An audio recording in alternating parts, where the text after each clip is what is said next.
Y bueno, vamos a comenzar bien.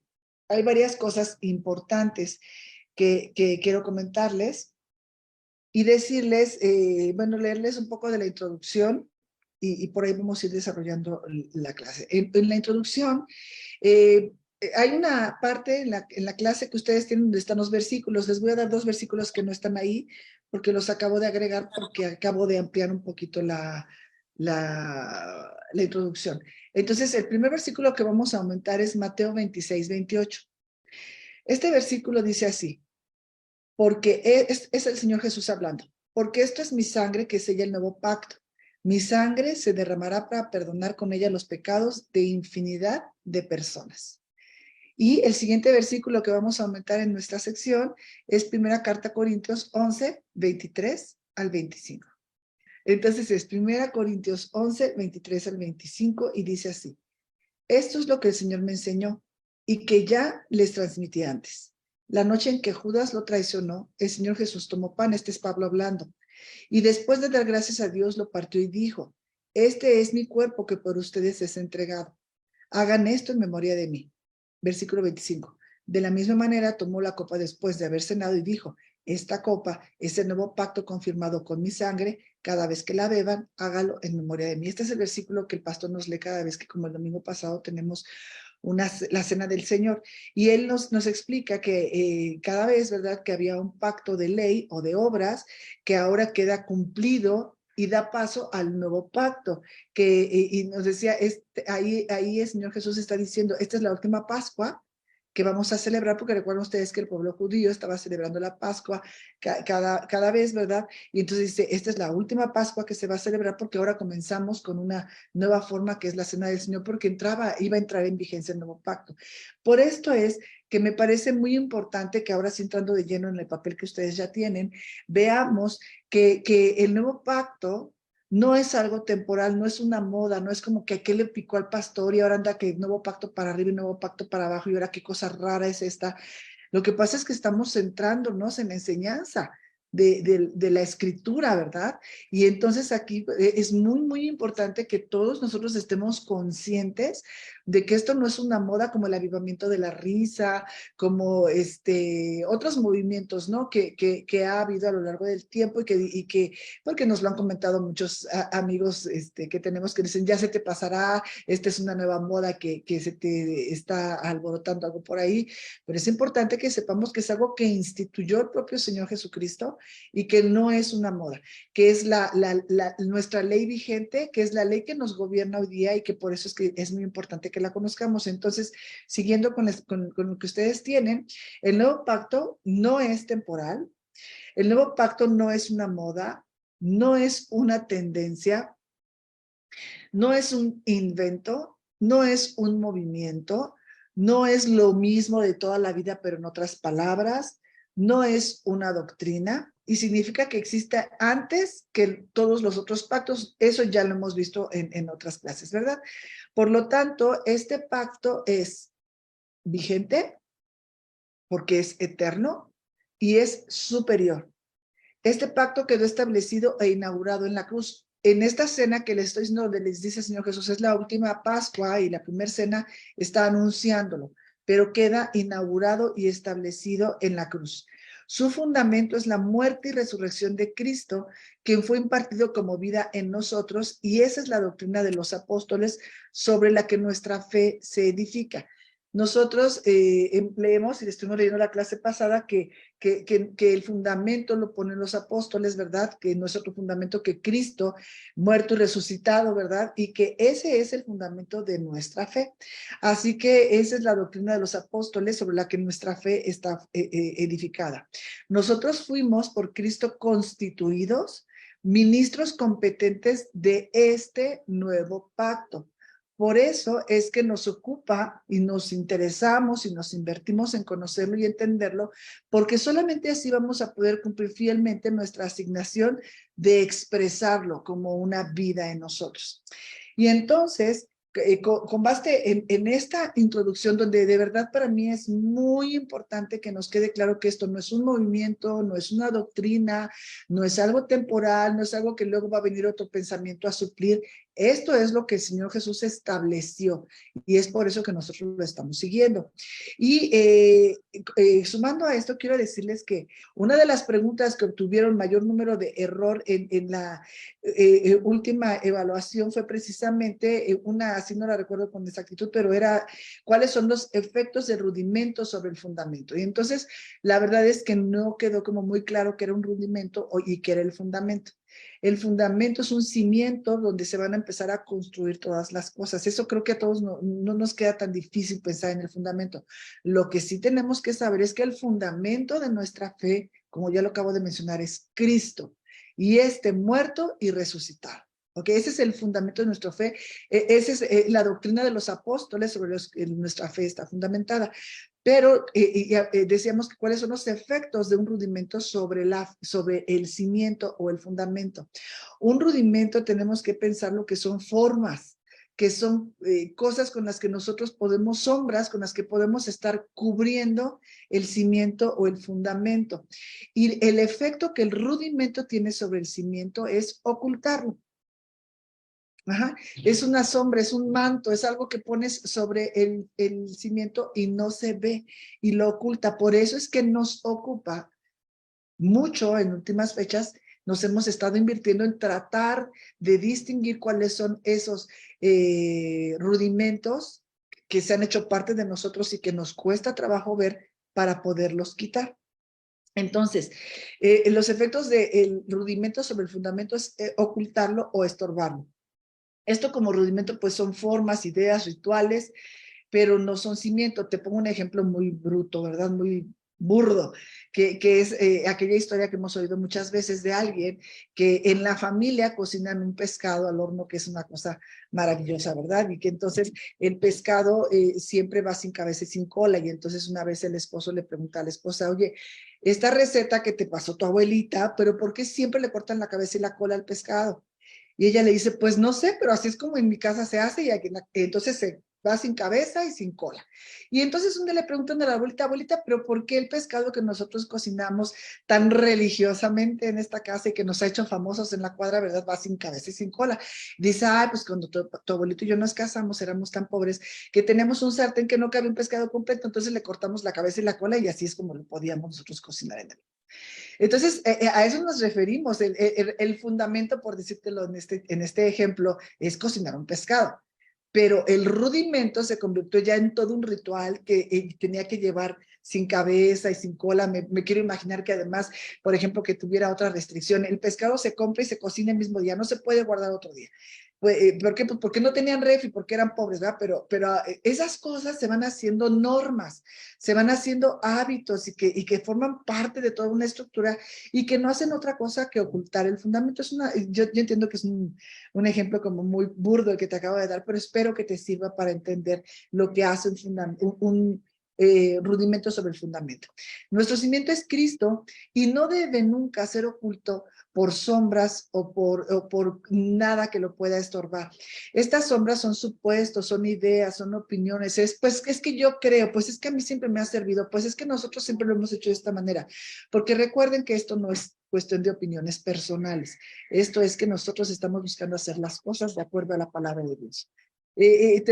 Como un ejemplo también como muy burdo, ¿verdad? Te diría que está en medio de una congregación, por ejemplo, un rudimento podría ser que decimos, necesitamos cantar, necesitamos tener una alabanza, ¿verdad? Que primero sean las alabanzas, que son las movidas, y después que vengan las de adoración, porque es como que ya la estructura que tenemos y no deja de ser un rudimento, ¿verdad? Cuando lo tenemos como una cosa indispensable para poder tener un servicio, ¿verdad?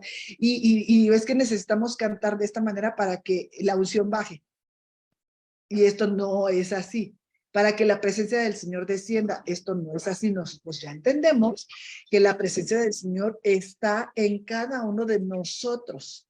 Nosotros somos los que al llegar a un lugar estamos llegando con la presencia de Dios y no hace falta que cantemos 3 movidas y 2 lentas para que la presencia del Señor descienda. ¿Ok?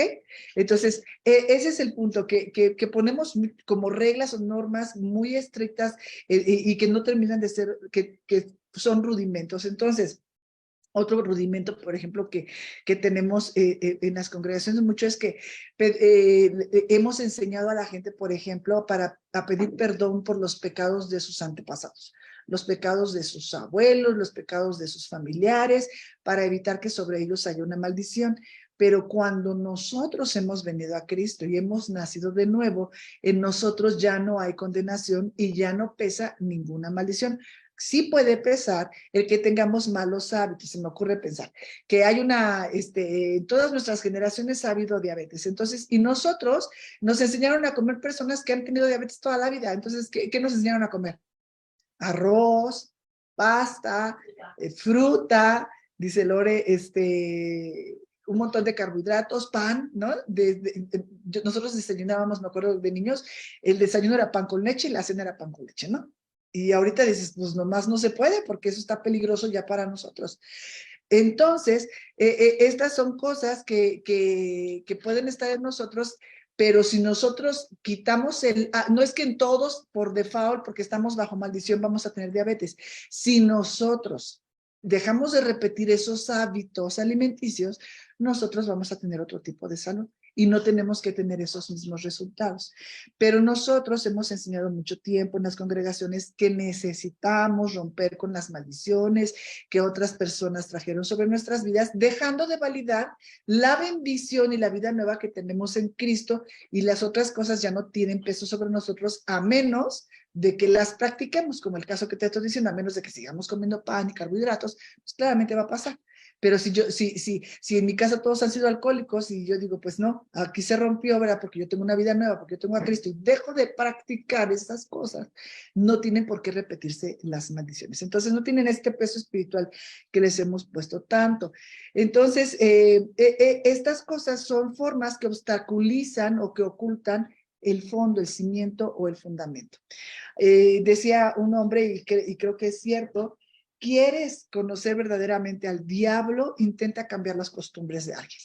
Intenta decirle que lo que ha creído hasta este momento no ha sido todo lo correcto, que hay una forma diferente de hacer las cosas y las personas pues nos vamos a defender con todo, ¿verdad? Dice mi esposo, se cava profundo para poner un fundamento que es un cimiento, también se cava profundo para sacar el rudimento que es un arraigo en nuestra vida. Así es, muy bien, amor, gracias.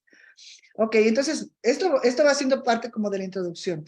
Otra de las cosas en donde hubo un mayor número de personas que no contestaron correctamente en la evaluación es en describir las características principales de una añadidura.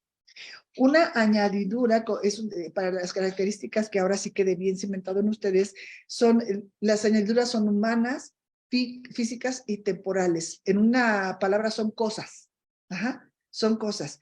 Y la bendición, según la palabra de Dios, de este lado de la cruz, la bendición es espiritual, son cosas espirituales y por lo tanto son cosas eternas. Entonces ahí es donde nosotros distinguimos una añadidura, que son cosas humanas, temporales y físicas, de una bendición que son lo espiritual y lo eterno, que también ya lo hemos hablado mucho, eso lo recibimos nosotros en Cristo.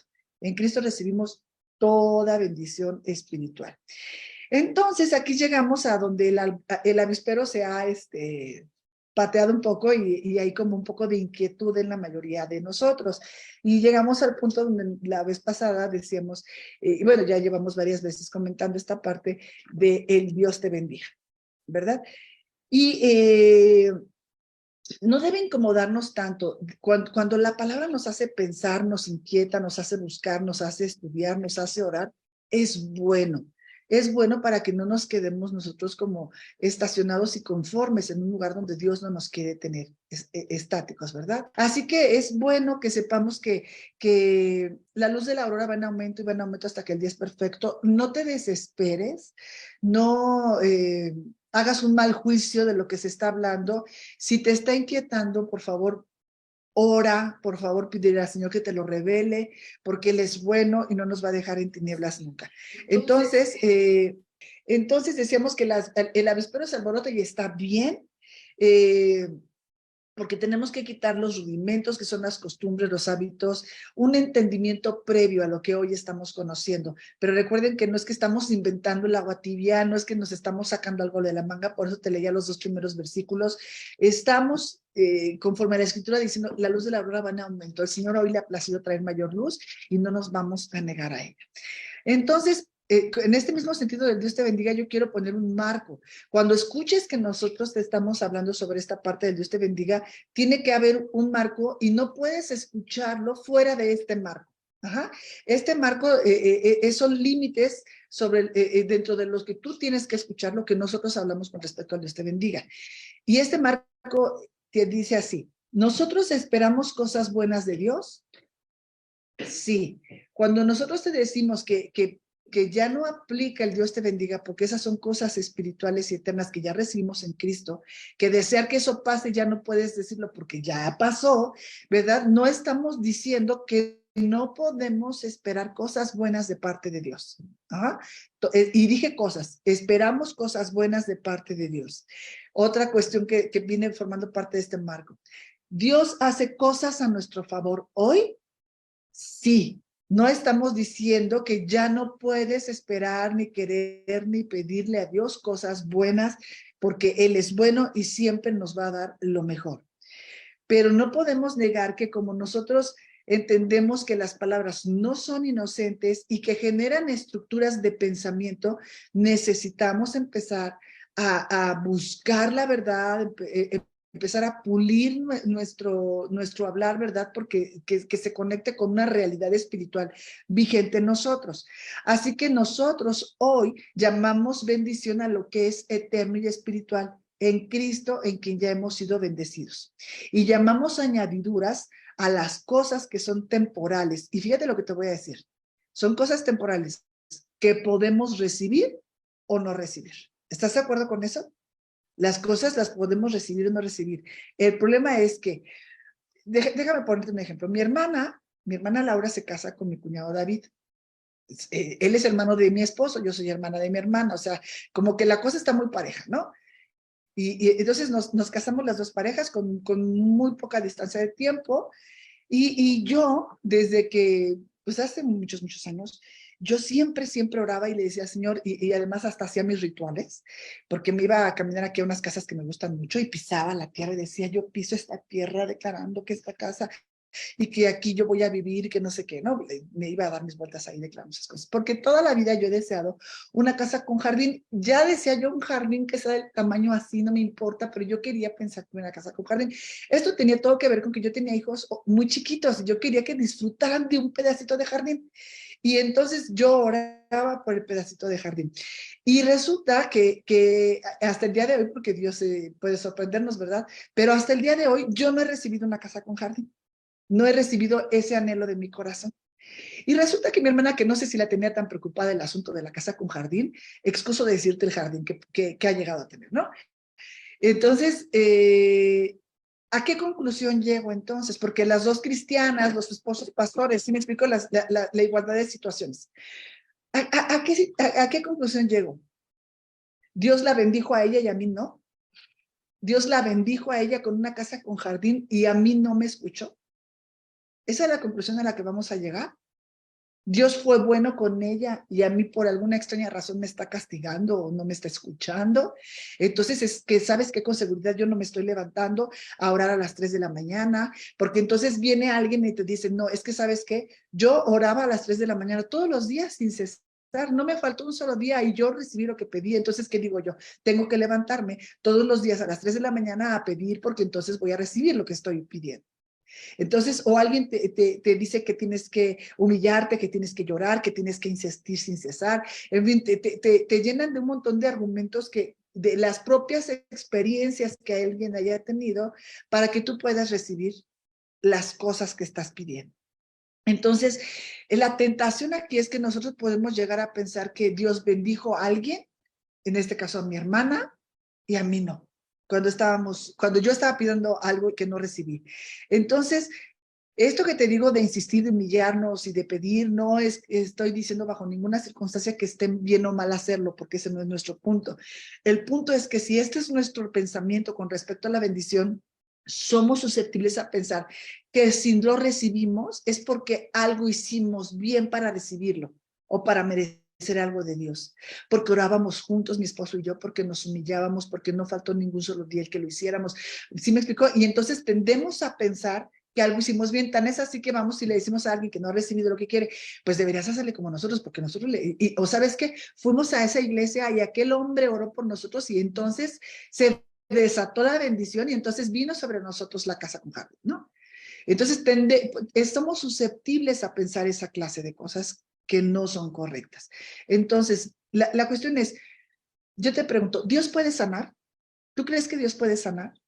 Claro, Sí, claro, pues, sí. ok. Ahora te hago otra pregunta. ¿Dios sana a todos? No, no a No, todos. no. Y entonces, ¿qué les vamos a decir a esos que no sanaron? Algún pecado oculto tienes. Algo no hiciste bien, no oraste correctamente, por eso tú no recibes, que es lo mismo que la casa con jardín, con otras consecuencias, ¿verdad? Entonces, el punto es hacerle pensar a la gente que hizo algo mal y por eso no recibe el favor de Dios, cuando nosotros no debemos de dejar de saber y de pensar que estamos frente a un Dios soberano que puede o no darnos aquello que estamos pidiendo y eso no lo hace menos Dios. Es un Dios soberano. Entonces no podemos caer en la tentación de creer que Dios bendijo a alguien. Todos los que hemos creído y recibido a Jesucristo somos hijos de Dios. Pero resulta que Dios le da a unos hijos cosas mejores que a otros. Y ahí nosotros empezamos a tener un conflicto. Y entonces, por eso te decía yo, recibas la sanidad, la casa con jardín, el esposo, el anhelo de tu corazón, Él sigue siendo Dios y Él sigue siendo bueno. Si ambas personas, las que recibieron y las que no recibieron algo que anhelaban, estamos en Cristo, ambas personas estamos bendecidas con toda bendición espiritual que es justicia, gozo, paz, sabiduría, herencia, vida, aun cuando uno reciba la añadidura de la casa con jardín y otro no, la sanidad o el trabajo y el otro no, ambas personas están completas en Cristo, ambas personas están plenas en Cristo. Las añadiduras solo son añadiduras, son cosas, son temporales. Hay gente que está repleta de añadiduras y ni a Cristo tienen, ¿estás de acuerdo? ¿Por qué? Porque tienen el dinero que puede comprar toda esa clase de cosas. Entonces no podemos poner a Dios a la altura de las cosas. Nos las puede dar, quiere dárnoslas, forman parte de su plan, sí, pero no podemos limitar a Dios a esas cosas. Espero que esté siendo más claro. Entonces, por eso te digo con respecto al decir Dios te bendiga.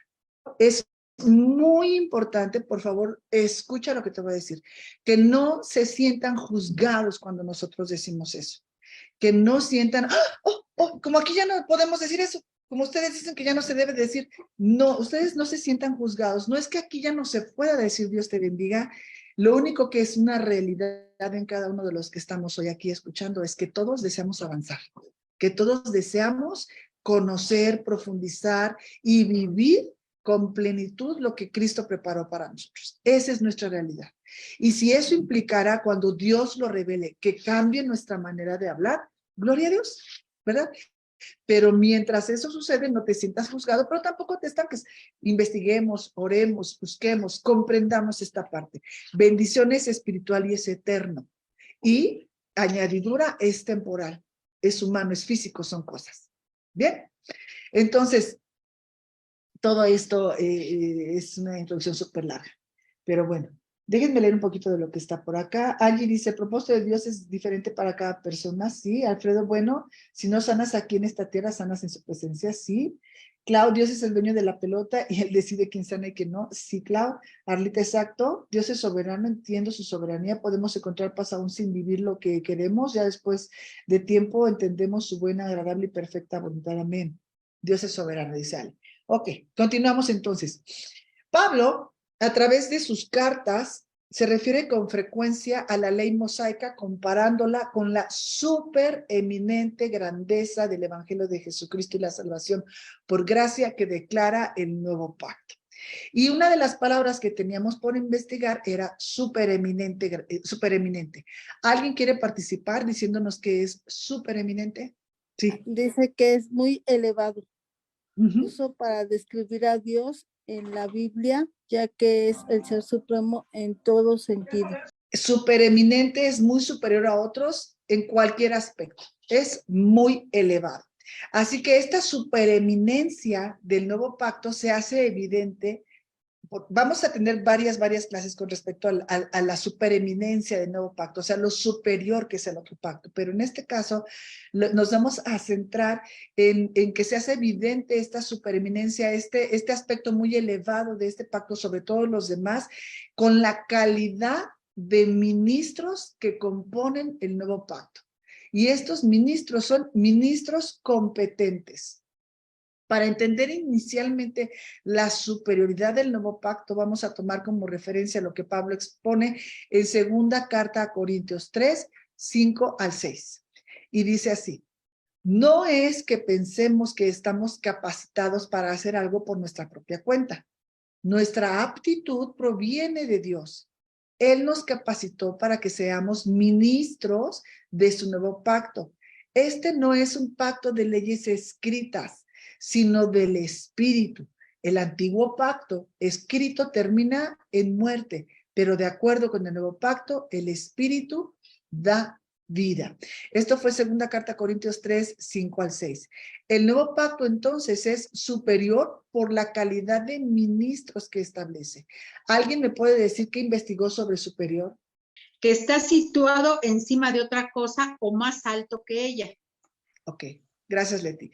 Exactamente, yo puse situado en la zona más elevada o en un lugar preeminente con respecto a otro. Entonces es un lugar superior de este nuevo pacto con respecto al antiguo pacto. Al final de nuestro versículo decía que el antiguo pacto termina en muerte y que el nuevo pacto es un espíritu de vida. Entonces el antiguo pacto está por debajo del nuevo pacto porque es superior, está por encima, en una zona más elevada, el nuevo pacto.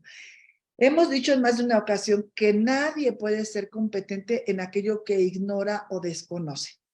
Es nuestra responsabilidad, por eso les decía, si esto del Dios te bendiga se nos está atorando tanto, pues investigamos, profundizamos, oramos, buscamos, pero no nos atoramos, ¿verdad? Nadie puede ser competente en aquello que ignora o desconoce, y es nuestra responsabilidad entender y conocer la naturaleza, operación y legalidad del nuevo pacto del cual fuimos constituidos ministros competentes.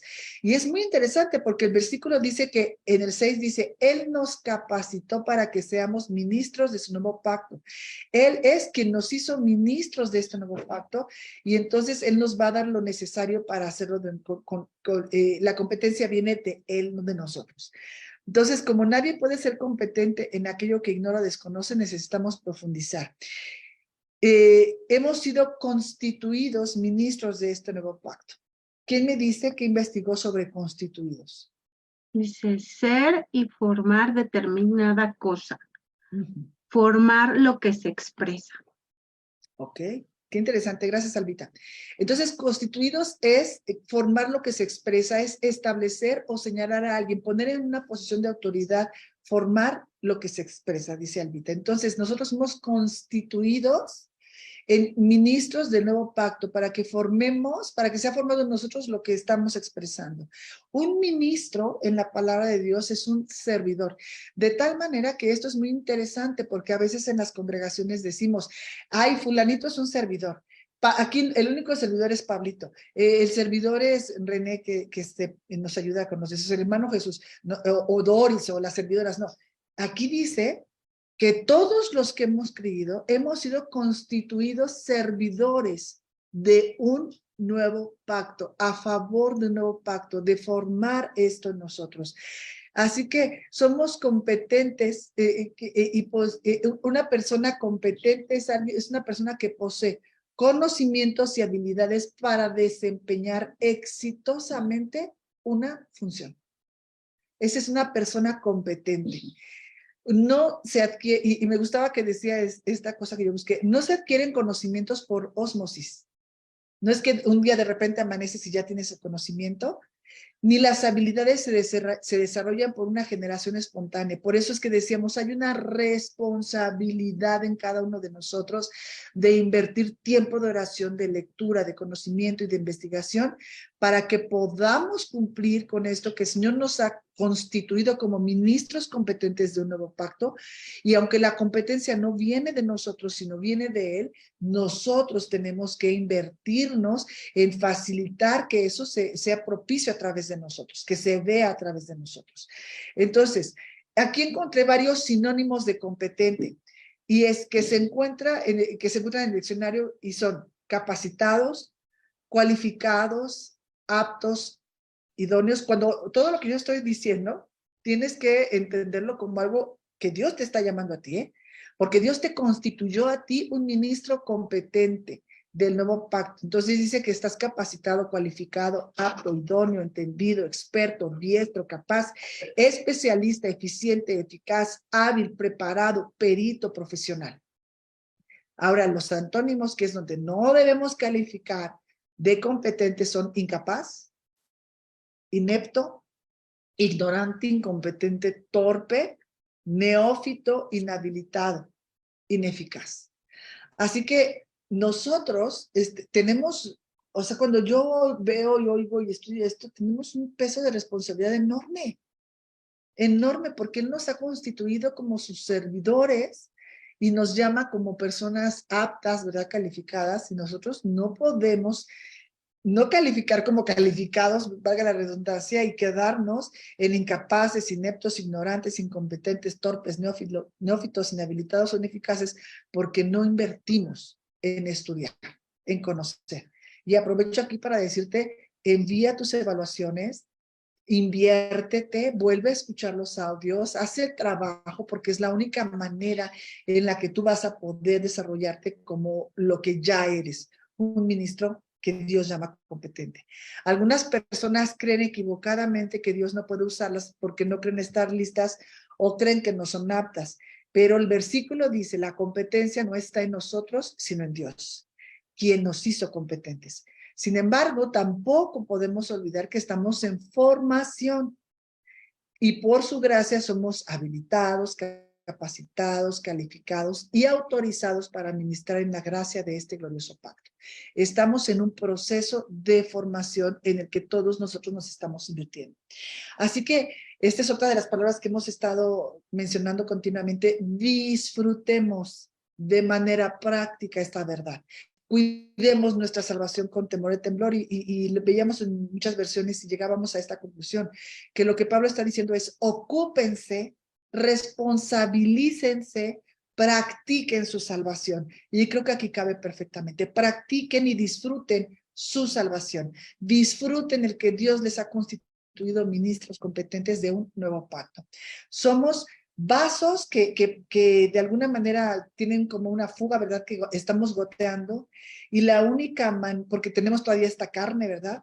Que sería como nuestra parte en donde nos salimos, nos fugamos, ¿verdad? Y la única manera para mantenernos llenos es que pongamos nuestra vasija, que nos pongamos debajo del perpetuo flujo de la gracia de Dios. Así, a pesar de que tengamos una fuga, nuestra copa siempre estará llena hasta desbordarse de Cristo, que lo llena todo en todo, porque de Él tomamos todos gracia sobre gracia. Entonces, aunque el mundo nos diezme, aunque las situaciones nos perturben y algo de nosotros o de Dios en nosotros pretenda fugarse, si nosotros permanecemos debajo de esa fuente inagotable, que solamente es como una imagen, pero en realidad el Señor ha prometido que de nuestro interior va a haber ríos de agua viva, una fuente de agua viva, pero esto va a suceder porque nosotros estamos buscando esa llenura a través del estudio de la palabra, de la meditación, de la interiorización y la profundidad que tenemos en su palabra y en las enseñanzas. Así que, ministros competentes de un nuevo pacto, estamos y debemos estar cada uno de nosotros decididos, pero así de verdad, decididos a caminar en la plenitud del pacto vigente que hoy nos gobierna, y no en las migajas que la religión nos ha ofrecido hasta el día de hoy. Debemos decidir que si al Señor le ha placido hablarnos de esto y sacarnos de estos sistemas religiosos y hacernos vivir en la plenitud que Él ha preparado para nosotros, lo hagamos y dejemos de conformarnos con las migajas que la religión nos ofrece. Hebreos 8:13 dice, decir que este pacto es nuevo significa que consideramos viejo el anterior y lo que se vuelve viejo e inútil está por desaparecer. Lo dice Hebreos, hay un pacto que está por desaparecer, que se hace inútil frente a uno nuevo que llega para cubrirlo todo. Segunda carta a Corintios 3, versículo 4 al 6 dice, esta es la confianza que tenemos delante de Dios por medio de Cristo. No porque creamos que por nosotros mismos podemos hacer las cosas. Dios es la fuente de nuestro poder. Él nos ha capacitado para que seamos siervos del nuevo pacto, no basado en la ley, sino en la obra del Espíritu, porque la ley condena a muerte, pero el Espíritu da vida. Una verdad que debe gobernar la operación de toda congregación es que el nuevo pacto lo ha redefinido todo. El nuevo pacto lo redefine todo. Esto es una verdad gobernante en una congregación y es una verdad gobernante en cada miembro de esta congregación. Definir. ¿Quién me dice qué encontró por definir? No, definir no lo pregunté, redefinir. Yo les digo, definir es explicar en un enunciado de manera exacta y clara el significado de algo. Definir es explicar ciertamente el significado de algo. ¿Qué es redefinir? Significa volver a definir algo cuyas características o circunstancias han cambiado. ¿Okay? Definir algo nuevamente, o sea, a su estado original.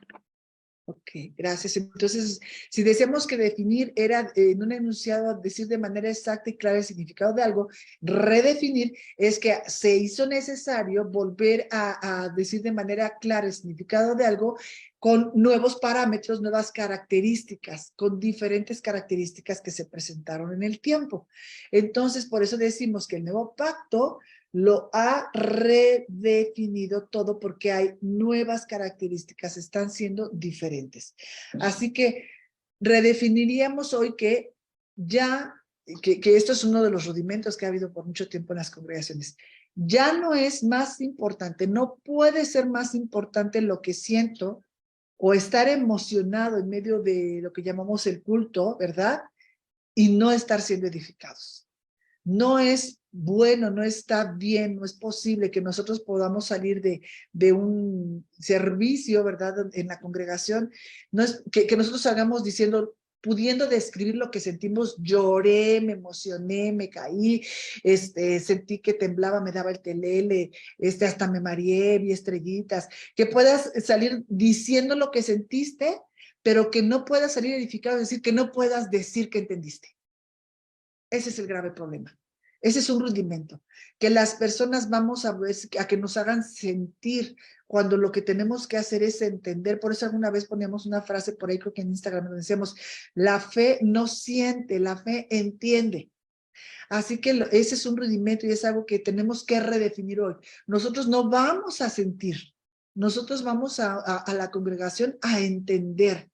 Nuestra predicación no busca, y esto es muy importante, lo hablaba yo creo que con Monse el jueves, le decía, mira, estamos en un momento en el que hemos dejado atrás esta predicación que va directamente a las necesidades humanas de las personas.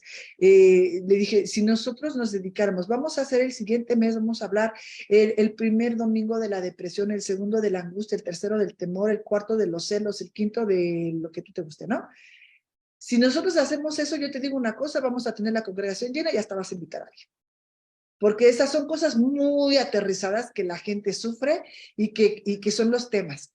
Pero lo que nosotros, eso es, y no digo que no sean cosas que se pueden y se deben hablar, pero eso es Dios que nos dice, elévate, ¿verdad? Estamos en lugares celestiales juntamente con Cristo, desde donde todas las cosas se ven diferentes, se redefinen, se gobiernan, ¿verdad? Quedan por debajo porque lo que tú tienes es superior. Lejos de hacer eso, nos bajamos al nivel de las necesidades de las personas, cuando lo que tenemos que hacer es ayudarle a las personas a elevarse al nivel espiritual que en Cristo nosotros tenemos.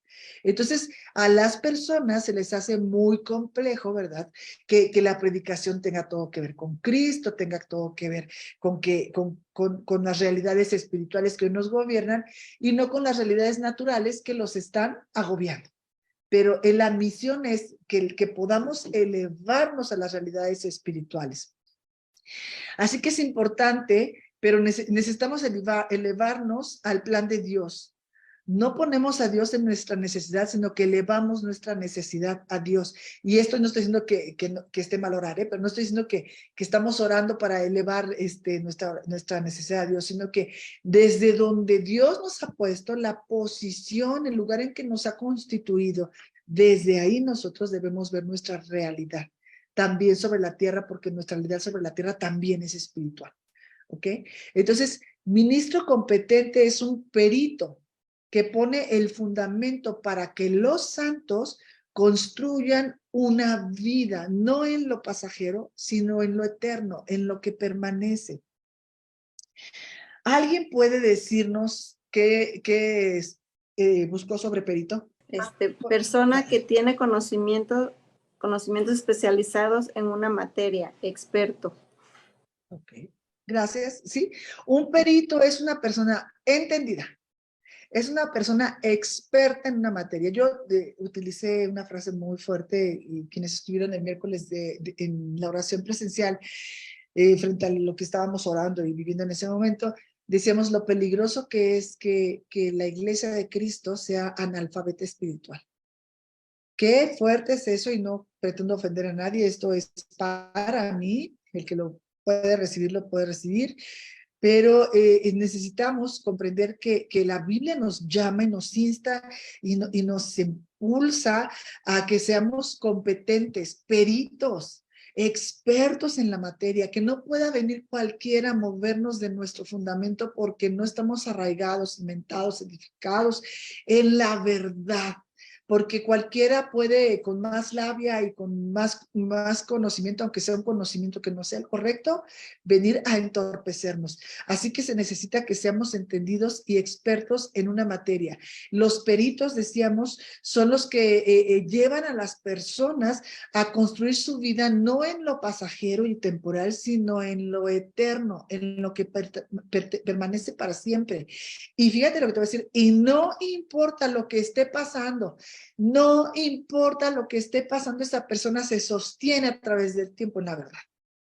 Y cuando digo no importa lo que esté pasando, yo sé que muchos de ustedes han pasado por cosas tremendas, pero eso no puede moverte de la verdad.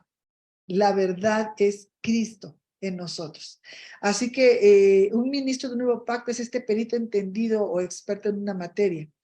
Cuando Pablo está hablando en segunda carta a Corintios 3:5, que ya lo leímos, y te lo vuelvo a leer, dice, no porque creamos que por nosotros mismos podemos hacer las cosas, Dios es la fuente de nuestro poder, Él nos ha capacitado para que seamos siervos de un nuevo pacto, ¿verdad? Ministros de un nuevo pacto. Cuando Pablo está hablando de esto, ¿de qué ministerio está hablando? Cuando habla que somos ministros de un nuevo pacto, ¿cuál es la obra de este ministerio? Y primero diremos qué es un ministro. Ya dijimos que un ministro es un servidor. Es un servidor competente, no es un animador. Un ministro no es un animador o motivador de los hermanos. No.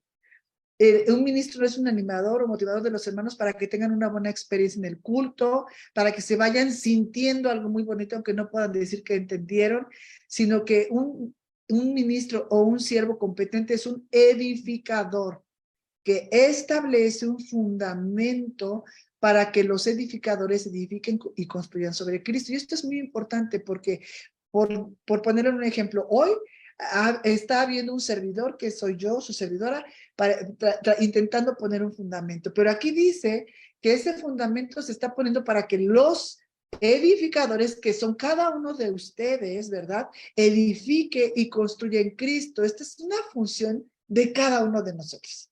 Por eso me encantaba la mujer que me escribió esta mañana diciendo que había orado y que el velo se había quitado. ¿Por qué? Porque está edificando, porque está buscando, porque está indagando, porque no está conformándose con pasar lista y que esté presente, sino que verdaderamente recibe la información, ¿verdad? Que es como el fundamento, pero ella busca edificar sobre eso, y es lo que tenemos que hacer todos nosotros. Entonces, ministros no son esas personas que tienen un cargo. O sea, tú no digas, no, pues ministros serán el pastor, el apóstol y uno que otro que anda por ahí. No, los ministros, según lo que estamos leyendo, no son necesariamente personas que tienen un cargo. En el nuevo pacto no hay superioridad de personas, dice la palabra, sino antes bien, sujetándonos todos unos a otros. No hay superioridad, hay diferentes asignaciones, pero no superioridad. En el nuevo pacto no se trabaja con las sombras del antiguo pacto, porque dijimos que el nuevo pacto o la cruz lo redefine todo, ¿verdad? El nuevo pacto no trabaja con las sombras del antiguo pacto, que así rápidamente y a grosso modo, ¿qué vamos a entender por el antiguo pacto? Lo que sucedió antes de la cruz. El nuevo pacto es, después de la cruz, en la realidad presente que hoy tenemos en Cristo. A partir de este entendimiento que el viejo pacto es antes de la cruz, el nuevo pacto es después de la cruz, ¿verdad? A partir de este entendimiento, todo lo que hagas tiene que ser redefinido por este pacto, que hoy es nuestra realidad gobernante. Este pacto es desde antes de la fundación del mundo, ya lo hemos comentado, no es nuevo porque hoy se nos ocurrió algo nuevo, no es la versión remasterizada, no es el pacto 2.0, ¿verdad? No, este nuevo pacto es un pacto que viene de la palabra kainos, que es nuevo en naturaleza, porque es diferente en naturaleza a todo lo que había habido antes, empezando porque es eterno, ¿verdad? Por eso, toda la historia del antiguo pacto, todo lo que sucedió antes de la cruz, tiene que pasar por la cruz. Todo personaje y toda historia del antiguo pacto lo tienes que pasar por la cruz. Por eso mencionábamos la semana pasada que Josué, mira que te mando que te esfuerces y que seas valiente. Todas esas, y yo estaré contigo, todas esas cosas, a ese Josué también lo tenemos que pasar por la cruz, para que entonces veamos cuáles son las cosas que hoy nos aplican y ya no nos aplican, ¿ok? De todas esas historias. La cruz redefine lo que el tiempo, la historia, la costumbre y la tradición y las experiencias personales diluyeron o torcieron en el tiempo. La vida del nuevo pacto está fundada sobre la muerte y resurrección de Jesucristo para que podamos vivir en el poder de una vida resucitada y no a merced del alma tratando de producir lo que el viejo pacto nunca pudo producir. El antiguo pacto, el Antiguo Testamento nos deja saber cómo es que Dios trató con la humanidad en un determinado tiempo, pero en el nuevo pacto es cuando Dios decide reconciliar todas las cosas en Cristo y eso lo redefine todo. Nosotros, y estos son los grandes desafíos, somos custodios de la doctrina apostólica. ¿Recuerdan que dijimos cuál es la doctrina de los apóstoles y los profetas? Es Cristo muerto y resucitado, ¿verdad?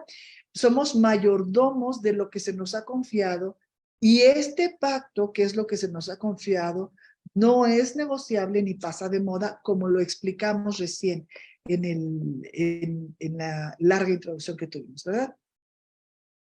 Por ponerte un ejemplo otra vez burdo, ya nos faltan 2 minutos, ok. Tú tienes 3 coches, compraste un coche, otro coche lo alquilaste, entonces tú pagas el alquiler y otro coche lo compraste en pagos. De pronto hay una devastación, un incendio, una tormenta, lo que tú quieras, y los coches quedan maltrechos, pero como tú nunca ordenaste los papeles y tú nunca tuviste conciencia de cuál era el que alquilaste, cuántos pagos llevas del que pagaste y cuál era el comprado y todos los papeles estaban hechos una locura, ¿verdad? Y tú nunca lo entendiste y todos los coches quedaron maltrechos. Tú no vas a saber a qué coche aplicar los términos del contrato. ¿Cuál de ellos tenía seguro? ¿Cuántos pagos te faltan? Si lo vas a tener que terminar de pagar o no, si quién se va a hacer cargo, cuál vas a seguir pagando, cuál debes. Tú no lo sabes porque nunca arreglaste los documentos. Esto genera una confusión.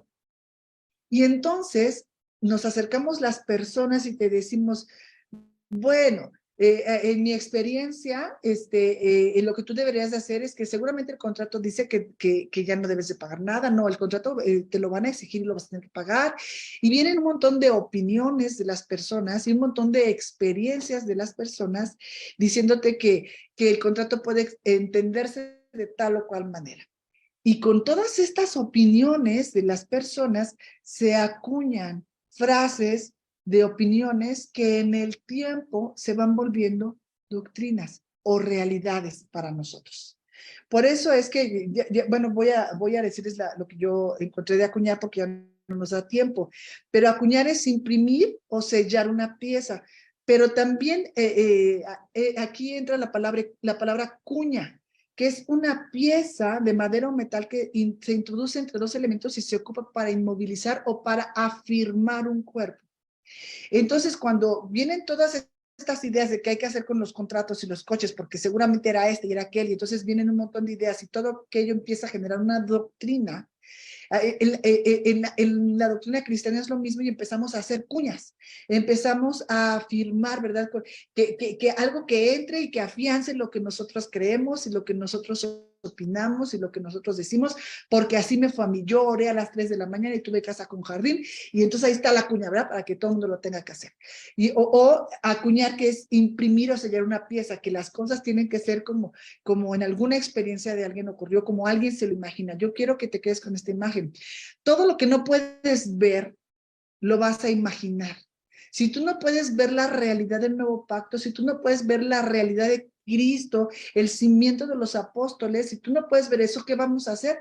Vamos a imaginar y vamos a llenar con nuestra imaginación lo que no podemos llenar o afirmar con verdad. Así que es tiempo de dejar de imaginar e ir a la realidad. Así que estas cuñas son hábitos, costumbres, experiencias que se afirman en nuestras vidas. La buena noticia es que no tenemos necesidad de confusión. Todos los que hemos nacido de nuevo pertenecemos al orden del nuevo pacto y hemos sido constituidos como ministros de él. Y ahora todo lo pasamos por la cruz. Los otros pactos fueron útiles para nuestra instrucción, pero solo hay un pacto, que es el nuevo pacto, para aplicarlo en nuestra vida y en nuestra situación presente. El ministro competente del nuevo pacto no tiene referencias del antiguo pacto para poder operar. No es como lo hacían, es que ya le ungían con aceite de esta manera, es que ya les echaban, nosotros ya no tenemos esas referencias del antiguo pacto en este nuevo pacto. El servicio del ministro del nuevo pacto al cuerpo está dirigido a la edificación del nuevo hombre creado según Cristo. Te voy a leer varias afirmaciones. El servicio del ministro del nuevo pacto está dirigido a la edificación del nuevo hombre creado según Cristo. Trabaja en el orden de lo espiritual, ha sido constituido ministro competente porque otro ya pagó el precio para que así fuera, porque otro cumplió las condiciones, porque otro satisfizo la justicia de Dios. Nosotros no estamos pagando una deuda, ya el sustituto la pagó para que nosotros podamos, una vez más, disfrutar la realidad de Dios en nosotros. Nosotros no estamos aplacando la ira de Dios porque ya fue derramada sobre su Hijo para que nosotros pudiéramos tener paz con Dios. Él murió la muerte que nosotros no podíamos morir, salvándonos, quitándonos de la muerte de Adán e impartiéndonos la vida de su Hijo. La vida eterna en este pacto no es un viaje al cielo, sino el conocimiento de Dios y de su Hijo. En Cristo estamos completos y estamos siendo perfeccionados. Dios no cambió. No cambió del antiguo pacto al nuevo. Él es santo eternamente. Lo que cambió es la manera en que obedecemos, porque antes obedecíamos mirando las cosas de afuera. Ahora obedecemos porque el Señor está desde dentro. Se nos metió, está dentro de nosotros y desde ahí es de donde nosotros obedecemos. Nuestra obediencia no es el resultado de nuestra alma, sino el resultado de descansar en la muerte del sustituto para que la vida de él resucitado se manifieste en obediencia. Así que nuestra obediencia es el resultado de nuestra nueva naturaleza, no de nosotros. La única forma en que un pacto establecido sea superado por otro pacto es cuando el siguiente pacto cumple con todas las condiciones establecidas, hace que el siguiente pacto sea superior que el anterior. ¿Por qué es que nosotros ahora tenemos este nuevo pacto que es superior? Porque cumplió con todas las condiciones establecidas en el pacto anterior. Por eso es que este nuevo pacto es superior. En el nuevo pacto, Dios en su Hijo ha concluido todas las cosas. Por eso es que no hay otro pacto. Por eso les digo, no es que esto es una moda y que luego a ver con cuál salimos. Este es un pacto eterno. Cuando Pablo escribe la segunda carta a Corintios, Pablo contrasta la ley del antiguo pacto con la gracia del nuevo pacto, refiriéndose a la ley como la que mata, mientras que el Espíritu da vida. La ley es el ministerio de muerte, dice Pablo, grabado con letras en piedra, porque conlleva solamente conocimiento del pecado y su condenación, pero no ofrece absolución. Y absolución es despojar a alguien de una responsabilidad penal.